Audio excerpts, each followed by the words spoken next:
오후에 하나님 말씀은 우리 창세기 42장 이제 후반부 이제 18절부터 이제 살펴보겠습니다.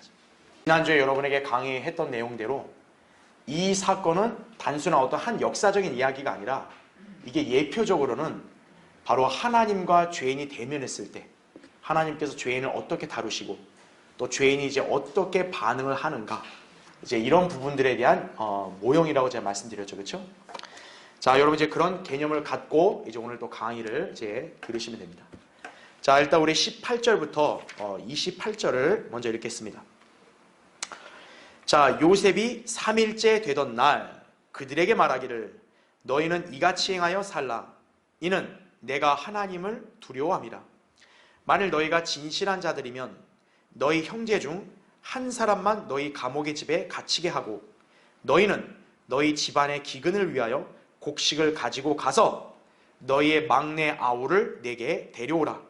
그리하면 너희의 말들이 증명되고 너희가 죽지 아니하리라 하니 그들이 그렇게 하니라. 그들이 서로 말하기를 우리가 우리의 아우에 대하여 참으로 범죄하였도다. 그가 우리에게 애원할 때 우리는 그의 혼의 괴로움을 보고서도 들으려 하지 않았으니 그로 인하여 이 고난이 우리에게 임하였도다 하고, 르우벤이 그들에게 대답하여 말하기를 내가 너희에게 말하지 않았더냐? 말하기를 아이에 대하여 죄짓지 말라 했으나 너희가 들으려 하지 않았도다. 그러므로 보라, 그의 피가 또한 요구되는도다 하더라. 그들은 요셉이 그 말들을 이해하는 줄 알지 못하였더라 이거죠. 이는 그가 그들에게 통역을 통해 말하였기 때문이라 이거죠. 그러니까 요셉이 어떻게 보면 완벽하게 위장을 한 거죠, 그렇죠? 사실 똑같은 히브리이니까 그 형들의 말을 다 알아듣는데 요셉이 이제 그들과 대화할 때는 일부러 이집트 말을 통해 통역을 이렇게 통해서 전달하다 보니까 이 형들은 지금 그 치리자가 자기 아우 요셉이라는 걸 전혀 인식할 수 없는 거죠, 그렇죠? 그러니까 이집트 사람으로만 알고 있는 거죠. 그러니까 자기들끼리 히브리어 말로 이렇게 쏙닥쏙닥했지만 사실 요셉은 다 알아듣고 있는 거죠, 그렇죠? 자, 24절. 요셉이 그들로부터 돌아서서 울고 다시 그들에게 돌아와서 그들과 대화하고 그들에게서 시몬을 취하여 그들이 보는 앞에서 그를 결박하였더라. 그리고 나서 요셉이 그들의 자루에다 곡식을 채우고 각인의 돈을 자루에다 도로 넣고 길에서 필요한 양식도 주게 명령하였으니 그가 그들에게 그렇게 해주었더라. 그들이 곡식을 자기들의 나귀들에다 싣고 그곳을 떠났는데 그중 한 사람이 여관에서 나귀에게 여물을 주려고 자기 자루를 열었을 때 자기 돈을 발견하였으니 보라, 그의 돈이 자루 아귀에 있더라. 그가 그의 형제들에게 말하기를 내 돈이 다시 들어있도다. 보라, 내 자루 속에 있도다 하니 그들의 마음이 내려앉고 두려워하며 서로 말하기를 하나님께서 이런 일을 우리에게 행하심은 어쩐 일인가 하더라. 이렇게 나오죠. 지금 계속해서 이 요셉의 형들에게 좀 어리둥절한 일들이 자꾸 벌어지고 있죠, 그렇죠?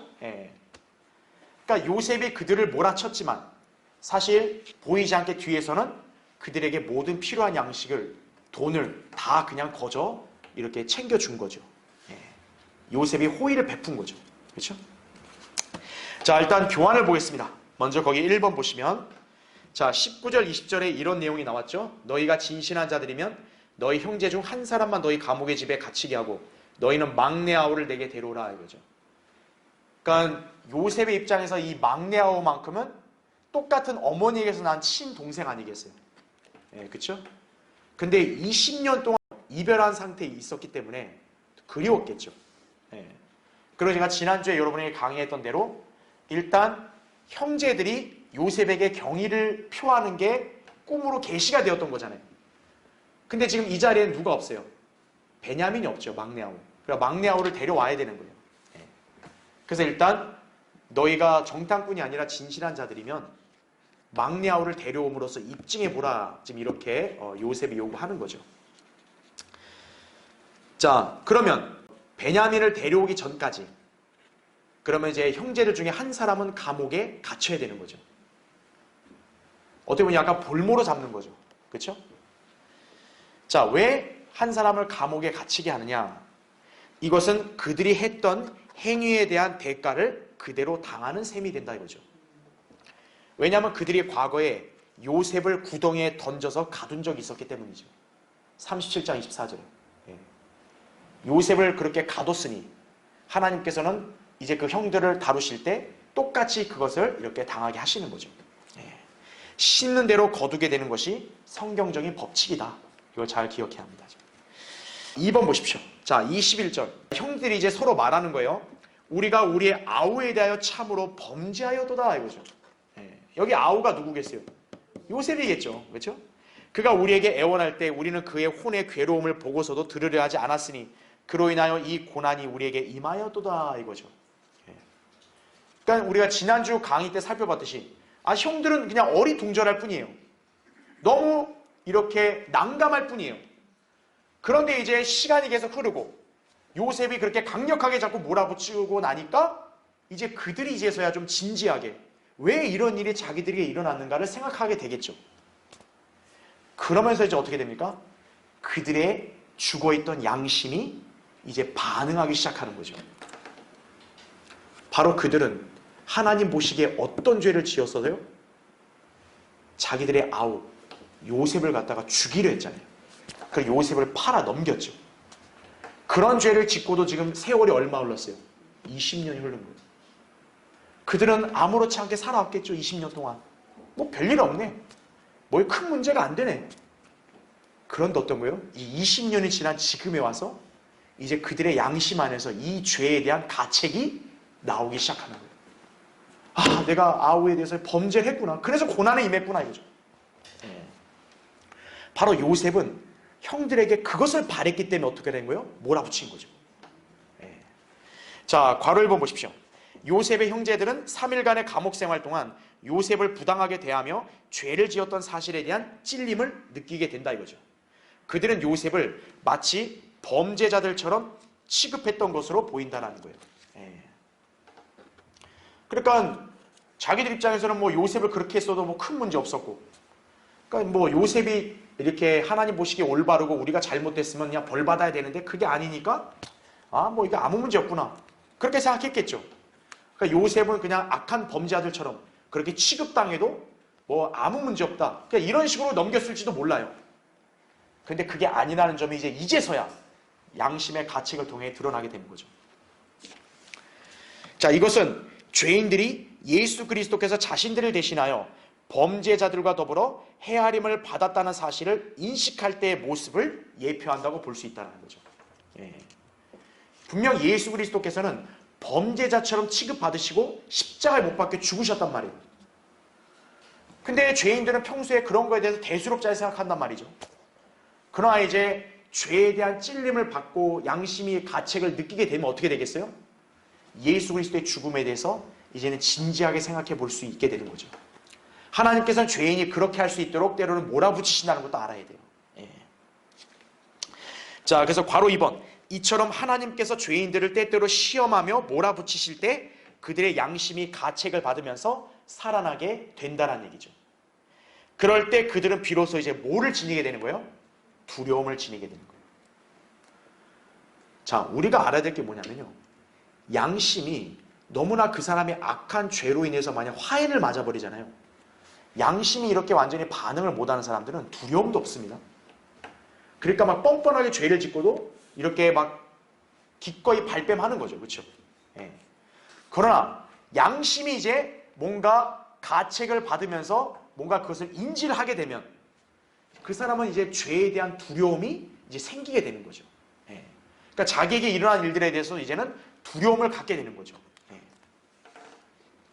지금 요셉의 형제들도 이런 일을 겪은 이후에 자신들에게 일어나는 일들을 목도할 때마다 두려움에 사로잡히게 되는 것이 28절 아까 우리가 읽었을 때도 자기들 자루에 돈이 들어있는 걸 보는 순간 막 두려움에 사로잡히잖아요.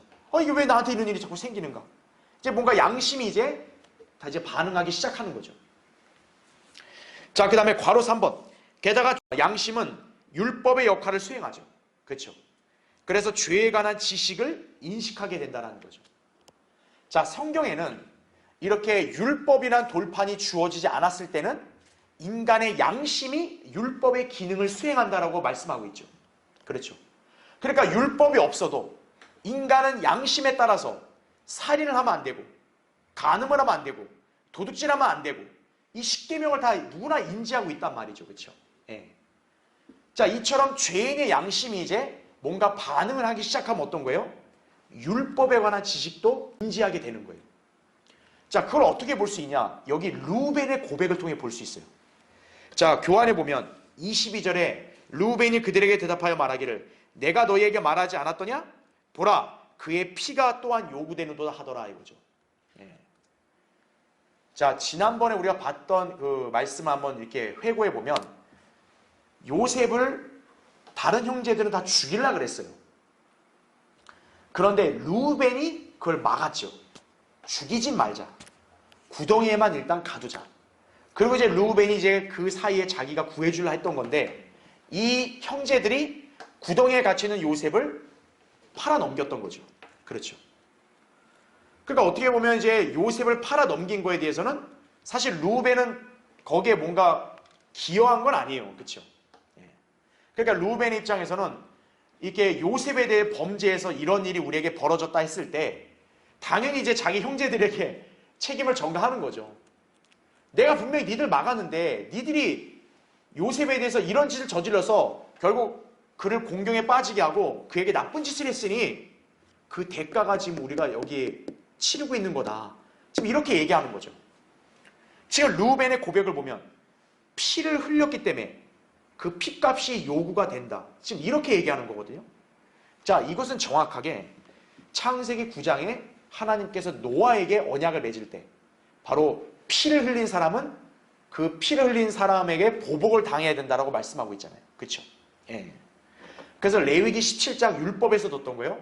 누군가를 죽여서 또는 피를 흘리게 되면 반드시 그 핏값을 대신 지불해야 된다라고 그렇게 나와 있단 말이죠. 그렇죠? 자, 율법에 관한 지식, 바로 양심이 이제 반응을 하니까 어떤 거예요? 그 지식까지도 이제 인지를 하게 되는 거죠. 내가 죄로 이런 게 범했으면 나는 그거에 대한 대가를 치러야 된다. 이걸 이제 알게 되는 거죠. 예. 그러니까 만약에 요셉이 죽었다라고 생각했다면 요셉의 피를 흘린 죄를 지은 거 아니겠어요? 그러면 이들은 그 핏값을 갚아야 되는 거죠. 그러니까 르우벤은 지금 그런 취지로 말을 하고 있는 거죠. 예. 자, 3번 보세요. 요셉이 그들로부터 돌아서서 울고 다시 그들에게 돌아와서 그들과 대화하고 24절에 말씀하고 있죠. 자, 형제들의 대화 내용이 요셉으로 하여금 슬픔에 잠기게 했을 것이다 이거죠. 사실 요셉이 형들을 몰아붙였던 의도는 바로 그들에게서 이 점을 알고 싶었기 때문에 그런 거죠. 방금 우리가 살펴봤던 21절에 이제 형들이 자기에게 행했던 일에 대한 어떤 후회와 가책을 느끼는 것을 요셉은 보고 싶었던 거죠. 그러니까 요셉은 어떻게 보면 자기의 원하는 바를 지금 달성한 셈이에요. 그렇죠? 그런데 우리가 잘 알다시피 요셉은 선한 사람 아니에요.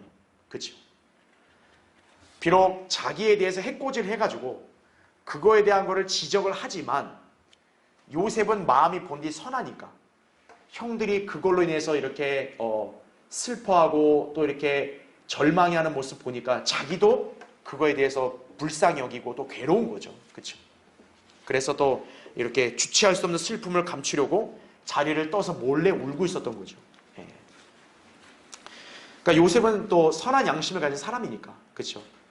사실 어떻게 보면 요셉은 이미 형들에 대해서 마음을 다 풀었고 다 용서하는 사람이잖아요. 그렇죠? 예.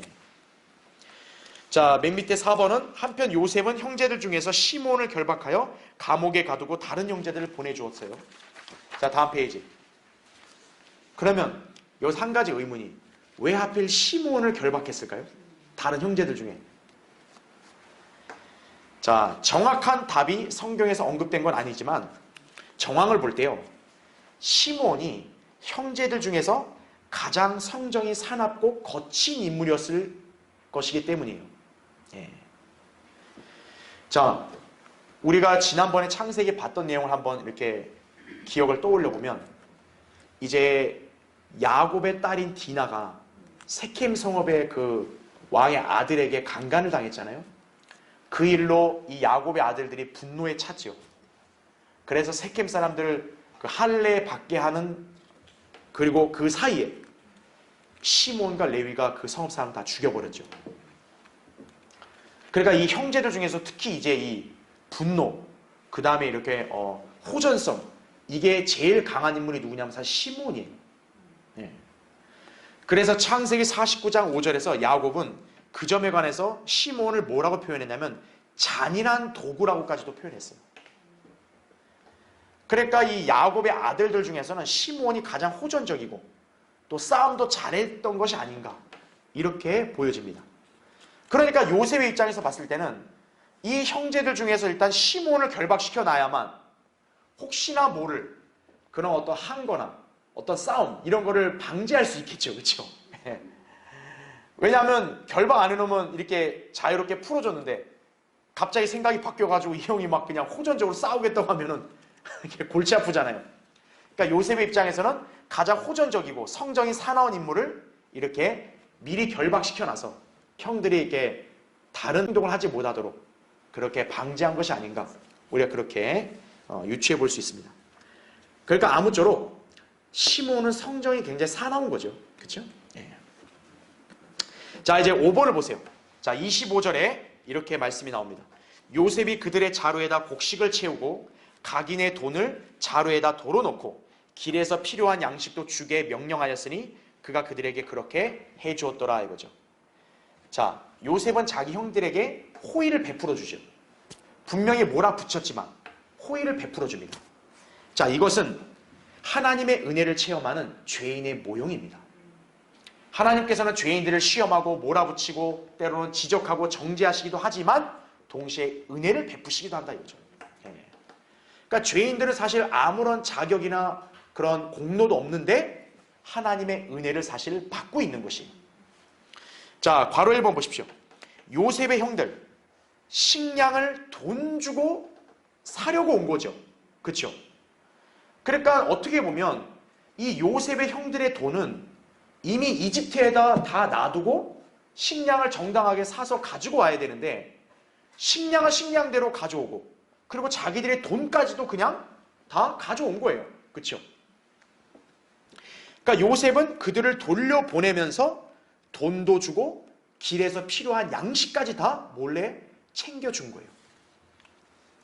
자, 그들의 입장에서는 그러한 호의를 받을 아무런 공로나 자격이 없음에도 불구하고 거저 받은 셈이죠. 그렇죠? 말하자면 요셉은 그들에게 하나님의 은혜를 맛보게 해준 것이다라는 거죠. 자, 하나님의 은혜는 뭡니까? 우리 같은 인간들은 하나님의 관점에서 볼 때는 전혀 자격이 없는 자들이에요. 근데 하나님께서는 우리에게 놀라운 호의와 사랑을 거저 베풀어 주시죠. 그걸 우리는 거저 받았죠. 그게 은혜라는 거죠. 예. 자, 괄호 2번 보십시오. 이러한 하나님의 은혜는 모든 시대의 죄인들을 망라하여 지금도 베풀어지고 있다 이거죠. 심지어 구약의 율법 시대나 환란 시대 같이 믿음과 행위로 구원받는 경륜하에서도 하나님의 은혜는 모든 사람들에게 베풀어진다라는 얘기죠. 예. 자, 요거를 잠깐 한번 짚고 갈게요.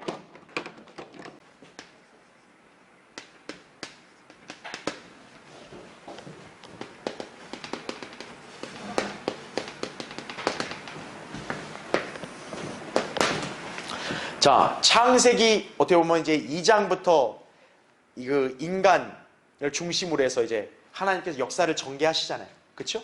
예. 그래서 그 인간이 있던 시절부터 여기까지 우리가 이거를 이제 구약 시대라고 그냥 간략하게 정리를 하고요. 그 다음에 십자가 사건이 있었죠. 그렇죠? 자, 이 시대를 우리가 신약, 좀 정확히 말하면 교회 시대입니다. 그렇죠? 교회 시대 끝에 바로 우리 휴거가 있죠. 이때 이제 대환란, 그 다음에 이제 대환란 끝나면 재림, 천년, 그 뒤가 이제 영원이란 말이에요. 그렇죠? 자, 이거 뭐 세대주의 공부할 때 다 했던 거니까. 자, 우리가 여기서 잘 봐야 될 게 뭐냐면 지금 하나님께서 인류 역사를 그렇게 6,000년 동안 이렇게 운영하시잖아요. 그렇죠? 자, 몇몇 세대주의자들이 성경을 왜곡시키는 게 뭐냐면 하나님의 은혜는 이 시대에만 있었다 이렇게 가르치는 학자들이나 목사들이 있어요. 예. 그러니까 세대주의를 오해하는 거예요. 왜냐하면 무조건 시대로 다 나누다 보니까 하나님의 은혜는 이 시대에 있다 이거죠. 왜요? 요한복음 1장 17절에 보면 은혜와 진리는 예수 그리스도를 통하여 온 것이다, 이런 말씀이 있다 보니까, 그리고 지금 이 교회 시대는 예수 그리스도의 십자가의 그런 구속 사역을 그냥 우리는 믿음으로 말미암아 은혜로 구원을 받잖아요. 그러니까 이 교회 시대를 은혜 시대라고 이렇게 표현을 해요. 예. 그러니까 세대주의자들이 이렇게 표현해 온 거를 우리도 이제 가끔 쓰긴 했는데, 근데 여러분이 잘 알아야 될 게, 엄밀히 말하면 이 은혜 시대라는 말은 맞을까요? 틀릴까요? 틀립니다. 자, 교회 시대에 분명히 우리의 구원이 은혜로 주어진 건 맞아요. 근데 이렇게 해버리면 문제가 뭐예요? 마치 이 시대에만 하나님의 은혜가 있고 이 시대에는 하나님의 은혜가 없는 것처럼 그렇게 오해할 수 있는 거기 때문에 그래요. 그래서 우리는 경륜을 얘기할 때는 교회 시대를 은혜 시대란 말로 쓸 수는 있겠지만, 그렇다고 해서 그것이 무조건 맞는 거는 아니다. 그러니까 우리는 교회 시대라는 표현이 더 정확한 표현이다라는 걸 아셔야 돼요. 자, 하나님의 은혜, 여러 구약 시대, 우리가 보면 이제 구원을 얘기할 때, 자, 율법 시대, 그 다음에 또 그 이전에 율법 이전이잖아요. 그쵸? 이때는 이제 주로 양심에 따라 컨트롤을 받았단 말이에요. 그쵸? 어쨌든 중요한 건 뭐예요? 율법이 이전이든 율법이든 간에 구약 시대에는 어떻게 해서 구원을 받아요? 믿음과 행위죠. 그렇죠. 그 다음에 아담이 타락하기 이전에 그 무죄 시대는 믿음이라는 게 필요 있어요, 없어요? 필요 없어요. 왜? 아담이 하나님과 직접 만나고 직접 또 대화하고 그러니까. 그래서 이때는 행위만 필요한 거죠. 그렇죠. 자, 대환란 때도 어때요? 믿음과 행위죠. 천년왕국은 어때요? 천년왕국 예수님이 그냥 눈에 보이니까 믿음 필요 없죠. 바로 옛날에 그 아담이 타락하기 이전 때처럼 행위만 있으면 되는 거죠. 구원받을 때. 자, 이러다 보니까 교회 시대만 믿음으로 말미암아 은혜로 구원받고 나머지는 다 행위가 들어가네? 아유, 행위가 들어가면 은혜가 아니잖아. 그러니까 교회 시대만 은혜 시대야, 그렇게 얘기하는데 그거는 잘못됐다라는 얘기죠. 왜요? 비록 구원의 체계는 행위가 들어가지만 사실 모든 인간들 중에서요, 하나님의 기준으로 봤을 때 완벽한 행위를 할 사람이 있어, 없어요? 없지요. 아무리 구약의 신실하고 의로운 성도들이었어도 그들이 하나님의 기준에 완벽히 충족할 수 있을 만큼 의인이었을까요? 아니란 얘기죠. 예. 예를 든다면 여러분, 다윗 어때요? 우리가 볼 때는 다윗을 정말 훌륭한 인물로 묘사를 하지만 사실 다윗의 생애를 본다면 그가 행위를 완전히 잘한 사람이에요? 아니죠. 다윗은 간음과 살인죄를 저지른 사람 아니에요. 그렇죠. 예. 나머지 인물 다 마찬가지예요. 예. 모세도 옛날에 살인을 했단 말이에요. 그렇죠. 예. 하나님의 기준으로 봤을 때는 믿음과 행위로 완벽하게 오직 그 기준으로 냉철하게 판단해서 구원받게 한다 했을 때는 그 행위를 만족시킬 수 있는 사람은 있어, 없어요? 없는 거죠. 바로 뭐냐면 구약의 성도들이 구원받을 수 있었던 것은 그들의 행위가 완벽해서가 아니라 그들의 행위가 모자랐어도 하나님의 은혜가 있었기 때문에 그들을 참아주신 거죠. 또 하나 예를 들자면 이스라엘 백성 광야 생활할 때, 여러분 이스라엘 백성 광야 생활할 때 할례 받았어요, 안 받았어요? 할례 안 받았어요.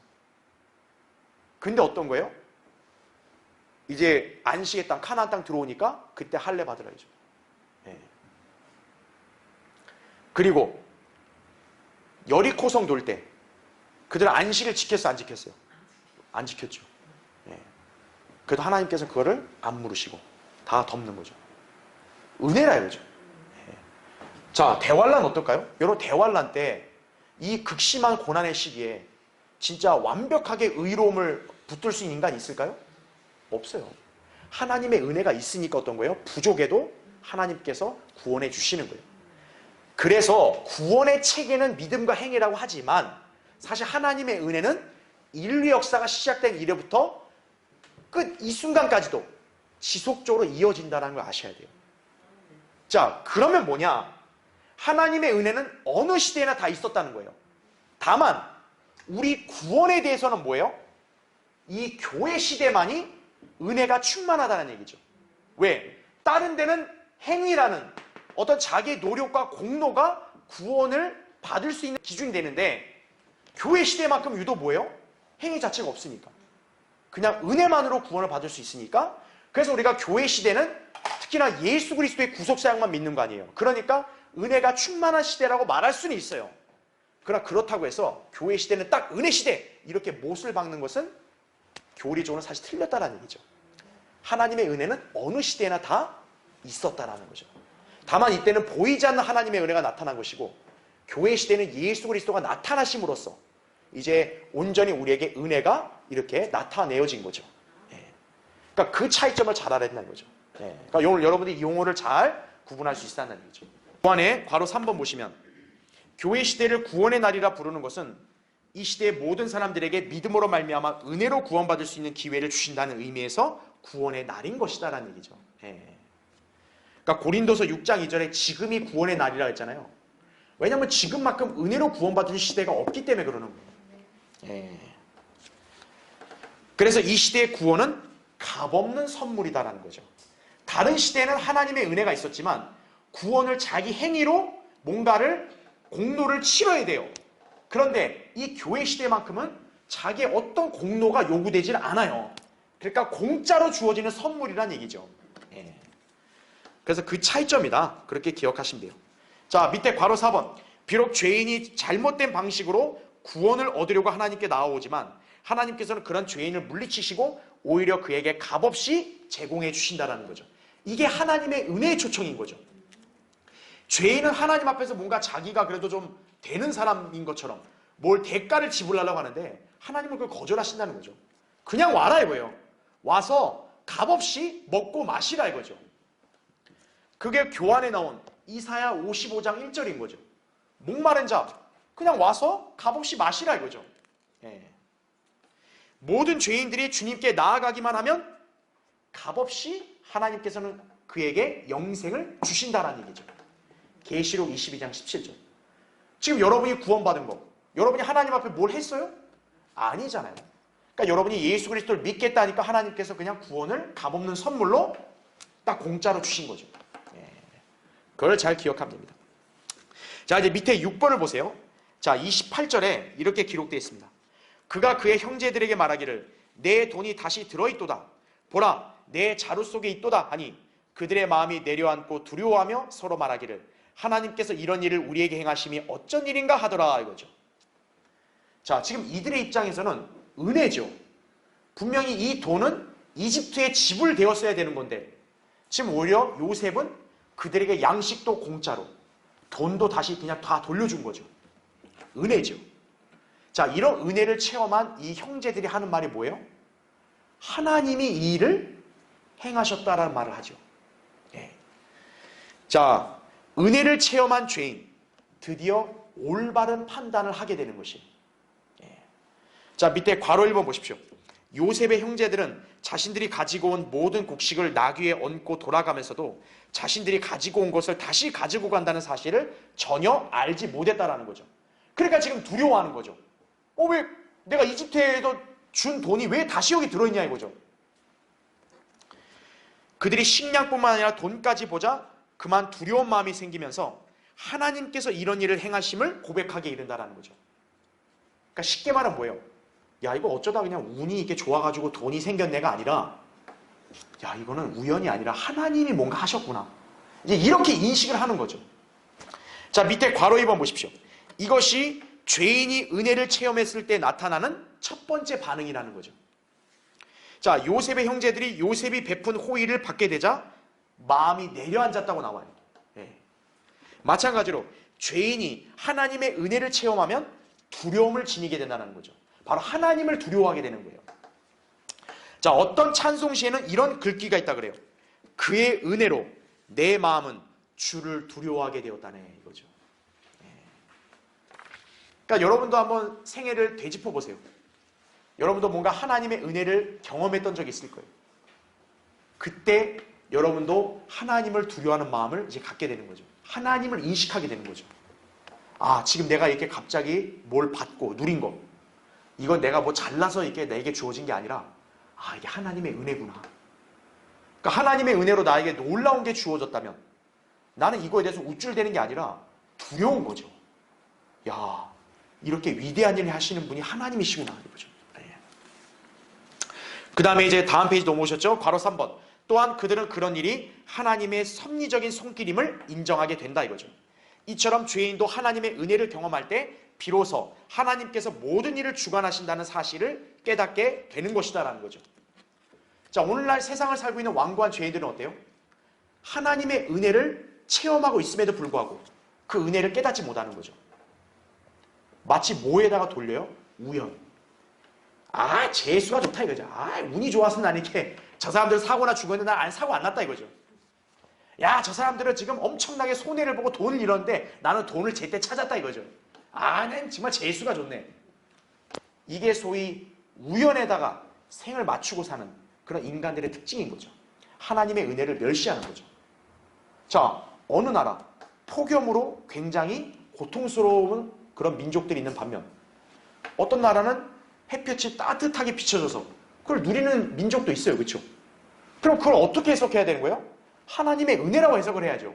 근데 그게 아니라 아, 나는 이 정도 뭐 누릴 자격이 되지 뭐 이렇게 되는 거죠. 그리고 또 어떤 걸로 둘러댑니까? 과학적인 법칙 막 운운하는 거죠. 아, 저기는 막 홍수가 나가지고 막 이렇게 도시가 잠기고 그랬는데 우리는 비가 적절하게 왔다 이죠. 아, 과학적인 법칙이 어때가지고 다 이렇게 예? 인간이 그렇게 잘난 척하는 거죠, 그렇죠? 근데 뭡니까? 하나님의 은혜인 거죠, 그게. 예. 어떤 데는 강풍이 불어가지고 막 집이 날아가는데 우리는 바람이 선선하게 불어요. 아, 이거는 말이야 과학적으로 어떻게 했기 때문에 이렇게 되는 거라고. 예. 웃기는 소리 하지 말라 이거죠. 예. 하나님의 은혜다라는 거죠. 예. 자, 죄인은 은혜를 통해서 하나님의 손길을 정확하게 인식하게 되는 거죠. 우리도 하나님의 은혜가 있으니까 어때요? 하나님의 섭리적인 손길을 다 우리가 인지하고 있는 거죠. 그렇죠. 그래서 여러분은 어떻게 고백할 수 있는 거예요? 내가 지금 이렇게 살아있는 것도 하나님의 은혜다, 그죠? 나는 지금 이렇게 건강하게 지내고 있는 것도 하나님의 은혜다, 그죠? 내가 이렇게 바른 교회에서 헛된 시간을 보내지 않고 올바로 하나님 믿고 섬기는 거 하나님의 은혜다라는 거죠. 네. 바로 하나님의 손길을 다 인정하게 되는 것이죠. 자, 이제 마지막 세 번째, 아들들의 보고로 인해 고뇌하는 야곱입니다. 자, 29절부터 38절 같이 보겠습니다.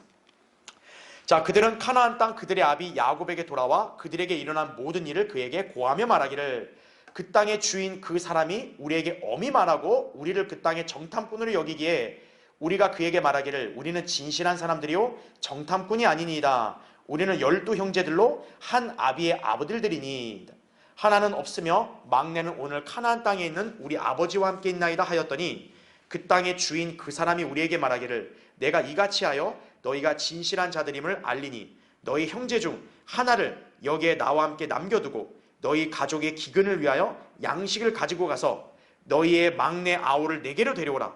그리하면 너희가 정탐꾼이 아니고 진실한 자들임을 내가 알며 내가 너희 아우를 너희에게 돌려줄 것이며 너희가 이 나라에서 장사하리라 하더이다 하니라. 그들이 자기들의 자루를 쏟았더니 보라, 각인의 돈 뭉치가 그들의 자루 속에 들어있으니 그들과 그들의 아비가 돈 뭉치들을 보고 다 두려워하더라. 그들의 아비 야곱이 그들에게 말하기를 너희들이 나의 자식들을 잃게 하였으니 요셉도 없고 시몬도 없는데 너희가 베냐민도 빼앗아가려 하니 이 모든 것들은 나를 거역함이라 하니 르우벤이 그의 아비에게 고하여 말하기를 만일 내가 그를 아버지께로 데리고 오지 않거든 나의 두 아들을 죽이소서 그를 내 손에 맡기소서 그리하면 내가 그를 다시 아버지께로 데리고 오리이다 하니 야곱이 말하기를 내 아들은 너희와 함께 내려가지 못하리니 그의 형은 죽고 그만 홀로 남았는데 만일 너희가 가는 길에서 화가 그에게 미치면 그때는 너희가 나의 백발로 슬픔과 더불어 음부로 내려가게 하는 것이라 하더라. 이렇게 말하고 있는 거죠. 자, 교환 한번 보세요. 1번 야곱에게 돌아와 그들에게 일어난 모든 일을 그에게 고하며 29절에 나오죠. 자, 요셉의 9명의 형제들이 집으로 돌아왔을 때 자신들의 아버지에게 참 할 얘기가 많았을 거예요. 그렇죠? 일단 당장 시몬이 거기 결박돼 있으니까 아버지 입장에서 야, 시몬 어딨냐 물어볼 수 있잖아요. 그렇죠? 그간 있었던 일들을 30절부터 34절에 다 설명하고 있고, 근데 이들이 한 가지 말을 덧붙여요. 요셉이 그들에게 너희가 이 나라에서 장사하리라 이렇게 말했다고 자기 아버지에게 그렇게 고백합니다. 물론 우리가 앞에 구절들을 보면 요셉이 그런 말 한 적은 없어요. 아마도 요셉이 그와 비슷한 의미의 말을 따로 했는지는 모르겠어요. 그러니까 어쨌든 이들은 이제 야곱에게 소상히 그간 있었던 일을 다 설명한 거죠. 자, 2번 보세요. 35절에 그들이 자기들의 자루를 쏟았더니 보라, 각인의 돈 뭉치가 그들의 자루 속에 들어있으니 그들과 그들의 아비가 돈 뭉치들을 보고 다 두려워하더라 이렇게 나옵니다. 왜 두려워했을까요? 원래 이 돈은 누구에게 간 거예요? 이집트의 파라오에게 가야 되는 돈인데 지금 본의 아니게 자기들의 자루에 이 돈이 그대로 들어있는 거예요. 자, 이들이 왜 이것을 보고 두려워하느냐? 지금 이 돈은 이제는 자기들의 돈이 아니라 파라오의 돈인데 파라오의 돈을 지금 자기들이 가지고 와버린 거죠. 그러니까 이들은 마치 이집트에 지불한 돈을 다시 가져온 형국이 되면서 도둑으로 의심받을 정황이 펼쳐졌으니까 두려웠던 것이다라는 얘기죠. 만약에 이제 누가 그 상황을 딱 포착해가지고 이집트 파라오에 가서 고할 수 있잖아요. 쟤네들 돈 주고 식량 사서 이렇게 가져갔는데 돈도 다시 가져갔다고. 그럼 결국 뭐 한 거예요, 그들은? 도둑질한 게 되는 거죠. 그럼 오해를 받기에 충분하죠. 자, 괄호 1번. 지금 이들은 마치 이집트에 지불되었던 각각의 돈이 다시 그들 각자의 자루에 넣어져 있음으로 해서 파라오의 돈을 훔친 죄목으로 의심받게 된 상황이다. 그죠? 말하자면 이들은 상황만 놓고 봤을 때 파라오의 돈을 훔친 죄를 짓게 된 것이다 이거죠. 함무라비 법전 제6종에 따르면요, 왕실의 물건을 훔치면 사형에 해당된다 그래요. 그러니까 만약에 이집트의 법대로 이들을 이렇게 판단한다면 이들은 다 죽어야 되는 거예요 지금. 그러니까 두려움에 사로잡힌 것이죠. 자, 괄호 2번 보십시오. 이러한 모습은 흡사 이 땅에 살고 있는 모든 인간들이 비록 건전하고 선하다고 할지라도 모두 죄인이라는 진리를 암시한다는 얘기죠. 로마서 3장 22절 23절 보면 차별이 없느니라 모든 사람이 죄를 지었으므로 하나님의 영광에 이르지 못하다가 이렇게 나오죠. 자, 이게 무슨 의미냐면 엄밀히 말하면 이건 요셉이 몰래 넣어준 거지 이들이 훔쳐온 게 아니란 말이에요. 이들은 훔쳐온 죄와는 무관해요. 하지만 지금 결과론적으로 봤을 때는 이들은 결국 돈을 훔쳐온 모양으로 보이죠. 그렇게 죄인으로 취급당할 수 있겠죠. 그렇죠? 바로 이와 마찬가지로 이 땅에 살고 있는 모든 인간들이 어떤 사람처럼 자신의 흉악한 죄를 짓지 않았다 할지라도 하나님의 관점에서 어떤 거예요? 이미 모든 사람은 다 죄를 지었다는 얘기죠. 그 부분에서 차별이 없다는 얘기예요. 자, 괄호 3번 보세요. 모든 인간들은 비록 아담과 같은 범죄를 짓지 않았다 할지라도 아담과 같이 죄인으로 판명되어 모두 죄의 싹신 사망을 당할 수밖에 없다는 얘기죠. 로마서 5장 12절부터 14절에. 그렇죠. 여러분 사실 선과 악의 지식의 나무 열매는 누가 먹은 거예요? 아담이 먹었잖아요. 우린 먹은 적 없잖아요. 근데 아담이 그런 죄를 지음으로써 그의 죄의 성품이 오늘날 우리에게까지 그대로 이어진 거죠. 그러니까 우리가 비록 그 죄를 짓지 않았다 할지라도 우리 역시 아담과 똑같은 죄인으로 판명이 되는 거죠. 그러니까 그 대가로 모두가 다 죽는 거죠. 바로 여기서 그 장면은 이 진리를 예표하고 있다. 이렇게 이해하시면 되는 거예요. 그러다 보니 모든 사람들은 하나님의 은혜에 따른 구원이 필요한 것이다라는 얘기죠. 그걸 여러분이 잘 기억해야 합니다. 자, 밑에 3번. 자, 36절에 이런 말씀이 있어요. 이 모든 것들은 나를 거역함이라 이거죠. 자, 지금 야곱의 입장은 어떨까요? 정말 미치고 정말 너무 고뇌에 차서 아주 괴로운 거죠. 왜? 아들들을 보내놨더니 지금 아들이 한 명이 이집트에 갇혀있질 않나. 얘네들이 와서 한다는 소리가 막내하고 베냐민도 가서 데려가야지 이렇게 우리가 진실한 사람임을 입증할 수 있어서 시몬 데려올 수 있다고 하니까 여러분 야곱 입장에서 이게 얼마나 괴로운 일이에요. 그러니까 지금 이들한테 따지는 거죠. 이미 요셉도 어쨌든 너희들한테 맡겼는데 잃었다 이거예요. 시몬도 잃었다 이거예요. 이제는 베냐민도 요구하냐 이거예요. 그러니까 지금 야곱은 자기 인생을 딱 지금 볼 때 지금 사방이 뭐예요? 다 자기를 이렇게 괴롭히고 자기를 대적하는 일밖에 없다 이거예요. 그래서 지금 야곱이 이런 고백을 한 거예요.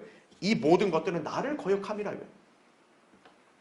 자, 지금 야곱은 모든 상황을 회의적인 시선으로 바라보고 있는 거죠. 자, 인생에 대한 관점. 여러분 사실 이건 올바른 게 맞죠. 지금 이 야곱과 같은 인식이 우리가 인생의 실체를 제대로 바라보는 거예요. 여러분 인생은 핑크빛 장미입니까? 아니죠. 인생은 늘 항상 우리를 괴롭히고 우리를 넘어뜨리려는 것들로 가득한 거예요. 야곱은 그걸 안 거죠.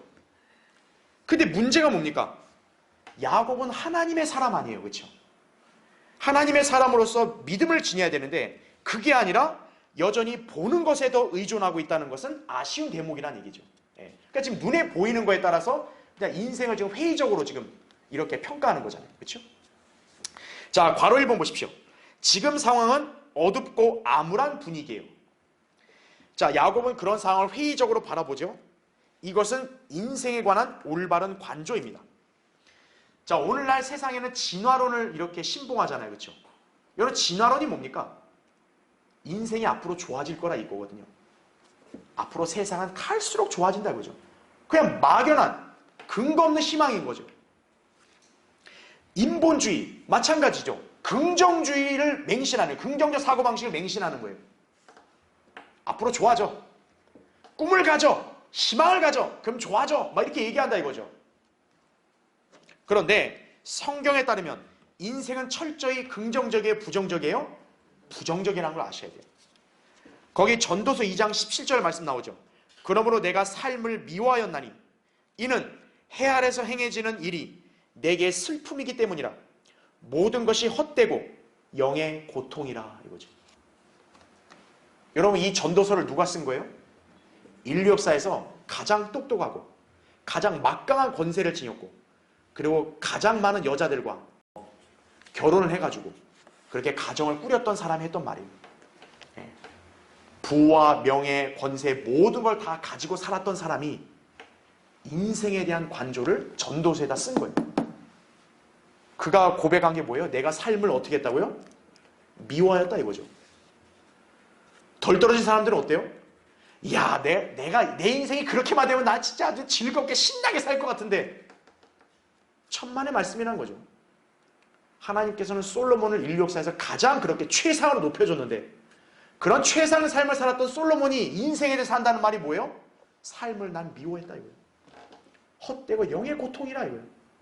사는 게. 자, 밑에 괄호 2번 보세요. 물론 야곱에게 일어난 일들은 나중에 해피엔딩으로 끝나요. 그렇죠? 아직 야곱은 그 이후의 일을 모르니까 그냥 비관적으로 생각하는 거지만 사실 나중에 해피엔딩으로 끝나죠. 하지만 그것은 어디까지나 하나님의 은혜 때문에 그런 거죠. 인생 자체가 해피엔딩이 아니라 하나님 은혜가 있으시니까 그런 거죠. 인생은 결코 낙관적으로 판명될 수 없는 거죠. 시편 90편 10절이나 39편 5절을 보면 다 헛되다고 말하죠. 수고와 슬픔만 있다 그러죠. 그렇죠? 그래서 다음 페이지 보시면 인생에는 온갖 육체적인 질병들, 유전적인 병약함, 불완전한 육체의 상태, 죄악의 성품, 젊은 시절의 방탕함, 교육의 부작용, 재앙, 사회 부조리 등등 이런 것들이 도사리고 있는 거죠. 여러분도 인생에 얼마나 많은 고통들을 겪어왔겠어요. 그렇죠? 그랬을 때는 인생에 대해서 철저하게 부정적이 되는 거예요. 그게 사실 올바른 관조예요. 모든 것들이 다 나를 괴롭히고 나를 옥죄는 것 같다 이거죠. 자, 괄호 3번 보세요. 특히 이러한 것들은 구원받은 성도들이라고 해서 피해가지 않아요. 자, 성경은 이렇게 말씀하죠. 하나님께서 우리를 위하신다면 누가 우리를 대적하리요? 이 질문에 따르면 없어야 되잖아요. 근데 있다라는 거죠. 육신과 세상 마귀가 성도들을 대적하죠. 그렇죠. 여러분을 자꾸 쓰러뜨리려 하죠. 그런가 하면 심지어 하나님을 믿는 채 않은 거짓 기독교인들, 성경을 대적하는 비평가들, 학자들, 다른 그리스도인들도 우리를 반대하고 대적하잖아요. 그렇죠. 그리고 온갖 인생의 고통이나 수고 등이 우리를 괴롭히고 있다 그죠. 따라서 그리스도인이라고 할지라도 결코 인생을 맹목적으로 낙관할 수는 없는 법이라는 거죠. 자, 괄호 4번. 그런 면에서 지금 야곱은 자기 인생에서 벌어지는 일들을 목도하면서 자신을 거역함이라고 한 말은 옳아요. 자, 인생을 올바른 관조로 봤어요. 그러나 문제는 야곱이 믿음의 눈이 아니라 보는 것을 잣대로 판단하고 있다는 것이 문제라는 거죠. 하나님의 사람은 세상 사람과 달라야죠. 하나님의 사람은 뭐를 지니고 있어요? 믿음을 지니고 있다는 거죠. 믿음은 바라는 것들에 대한 실상이요 보이지 않는 것들에 대한 증거라고 히브리서 11장 1절에 말씀하죠. 그래서 성도는 어떻게 사는 거예요? 거기 교환에 나온 대로 우리는 믿음으로 행하고 보는 것으로 하지 아니함이라 이거죠. 고린도서 5장 7절에. 그래서 괄호 5번 보십시오. 성도는 보이지 않는 하나님의 은혜와 사랑, 신실하심을 바라볼 수 있어야 한다는 거죠. 비록 성도 각인마다 인생의 공경과 시련이 다르게 찾아올 수도 있고 급기야 어떤 성도는 극심한 고난으로 괴로움에 시달릴 수도 있어요. 그건 케이스 바이 케이스예요. 그러나 중요한 건 뭡니까? 하나님은 우리에게 이 말씀으로 약속하신 거예요. 그 교환에 나오죠. 하나님을 사랑하는 자들, 곧 그분의 목적에 따라 부르심을 받은 자들에게는 뭐라고 했어요? 모든 일이 합력하여 선을 이룬다라는 거죠. 우리는 이 말씀에 아멘하고 사는 거예요. 그래서 다른 성도는 평탄한데 왜 난 이렇게 인생이 거칠고 가시밭길 연속입니까? 그거에 대해서 낙심하고 불평하지 마라 이거죠. 각인의 인생은 달라도 하나님께서는 사랑하는 성도들을 선을 이룰 수 있도록 모든 일을 합력해서 결국에는 올바르게 인도하신다는 얘기죠. 그거를 신뢰할 수 있어야 한다는 거죠. 그러니까 어떻게 보면 여기서는 지금 야곱의 한계가 보이는 거죠. 우린 이것을 교훈으로 삼아서 야곱처럼 올바른 인생의 관조를 갖는 동시에 우린 믿음의 눈을 갖고 우리 인생을 바라볼 수 있어야 한다는 얘기죠. 자, 4번 보십시오. 야곱의 인생에서 모든 것들이 그를 대적하고 있죠. 자, 이것은 하나님께서 정하신 원칙인데 바로 심는 대로 거두는 것이다 이거죠. 갈라디아서 6장 7절에 나온 말씀대로. 자, 야곱은 교활하죠. 속임수를 썼죠. 이중적인 가치관을 지녔었죠. 편견도 갖고 있었어요. 거기 9절을 여러분이 참조하시면 돼요. 그는 젊은 시절에 자신이 뿌려놓은 것을 이제 늙은 나이에 수확하고 있는 거란 얘기죠. 그래서요, 인생 뭐 내 마음대로 사는 게 어떠냐고 그렇게 좀 덜 떨어진 사람들이 그런 얘기 하잖아요. 근데요, 하나님의 법칙은 그 사람이 심었으면 나중에는 그걸 거두게 하시는 거예요. 젊었을 때 방탕하게 산 사람은 늙음같이 고생하는 거예요. 그럼 어쩔 수가 없어요. 그게 원칙이라고요. 젊었을 때 건강 제대로 안 챙긴 사람 나이 들면 고생하는 거죠. 그건 자연스러운 원칙이에요. 야곱도 어때요? 젊은 시절에 자기가 간교함으로 살았잖아요. 그러니까 이제 나이 들어서 어떤 거예요? 야곱은 오히려 속임을 당하는 거죠. 자기가 속였잖아요. 이제는 속임을 당하는 거예요. 그러니까 본의 아니게 지금 야곱은 다 속임을 당하고 있는 거죠. 전부 다. 그치요? 다리를 절고 눈은 반쯤 장님이 된 채 그가 뿌려놓은 것을 거둬들이고 있는 것이다. 그죠? 장님이었던 자기 아버지를 속였잖아요. 그렇죠. 젊었을 때 한 거 늙어서 하나님은 거두게 하시는 거예요. 자, 이제 5번 보십시오. 37절에 루벤이 호언장담하죠. 베냐민을 저에게 맡겨주시면 제가 책임지고 데려오겠습니다. 지금 그렇게 37절에 얘기한 거죠. 만약 그렇게 못하면 자기 두 아들을 죽이라 그러잖아요. 자, 루벤의 입장에서는 나름대로 해결책을 제시해 준 거예요. 아버지를 안심시키고. 근데 문제는 야곱이 지금 루벤을 신뢰해요? 안 해요? 신뢰 안 해요. 그래서 베냐민을 안 맡깁니다. 왜 그랬을까요? 야곱은 루벤이 한 일을 기억하고 있기 때문에 그래요. 루벤이 어떤 일을 했어요?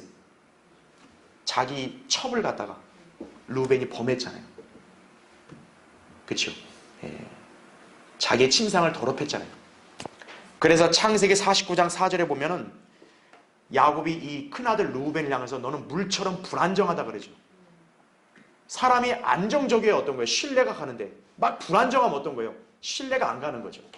그러니까 지금 루벤이 이렇게 호언장담해도 어떤 거예요? 큰아들인데도 야곱이 안 믿는 거예요. 됐다 이거죠. 자, 마지막 6번 38절에 너희가 나의 백발로 슬픔과 더불어 음부로 내려가게 하는 것이라 이렇게 말하죠. 표현이 너무 멋있어요. 성경은 진짜 위대한 그런 말씀인 거예요. 너무나 문학적이에요. 여러분 이게 무슨 말일까요? 음부로 내려간다. 백발과 슬픔과 더불어 음부로 내려간다. 니들이 만약에 베냐민을 잃게 하면 나는 이런 늙은 상태에서 슬픔에 잠겨서 죽게 된다 이 말이에요. 자, 여기서 특이한 표현 음부로 내려간단 말이 있죠. 이 음부가 영어로 grave입니다. 근데 일반 성경이랑 흥정경은 이걸 구분을 못해요. 막 무덤이라 해석하는데 성경에서 grave라 했을 때는 음부의 의미가 있어요. 음부는 뭐냐면 무덤뿐만 아니라 지하 세계까지도 이렇게 통칭해서 표현하는 그런 단어입니다. 그래서 여기 음부라는 말을 쓴 이유가 뭐냐면 여러분 야곱은 구원받은 성도 아니겠어요? 구약시대에 구원받은 성도들은 죽으면 어디로 가요? 낙원으로 가죠. 근데 구약시대 낙원은 어디 있었어요? 지하세계에 있었죠. 그러니까 지하세계에 낙원과 지옥이 같이 있었기 때문에 그래서 구약시대는 구원받은 사람이든 구원받지 않은 사람이든 죽으면 모두 공통적으로 음부로 내려간다고 표현을 쓰는 거예요. 그래서 하지만 신약시대에는 음부로 간다는 표현을 안 써요. 왜요? 신약시대에는 낙원이 하늘로 옮겨졌기 때문에. 그래서 구원받은 사람들은 하늘로 가는 거고 구원받지 않은 사람들은 그냥 땅속인 지옥으로 떨어지는 거고. 그렇죠? 바로 그 차이점을 우리가 잘 기억하면 됩니다. 그래서 이제 결론적으로 창세기 42장은 요셉이 형제들과 조우하면서 그들을 시험하고 마침내 그들의 마음에 죄에 대한 양심의 가책을 이끌어낸 사건을 기록하고 있다라는 거죠. 이것은 정확히 하나님께서 죄인들을 다루시는 모습을 예표한다 이거죠. 우리는 계속 뒤이어서 이 진리를 이제 우리가 발견하게 되는 것이에요. 자, 다음 시간에 좀 더 자세히 하기로 하고요. 자, 오늘 기도하고 예배를 마치겠습니다.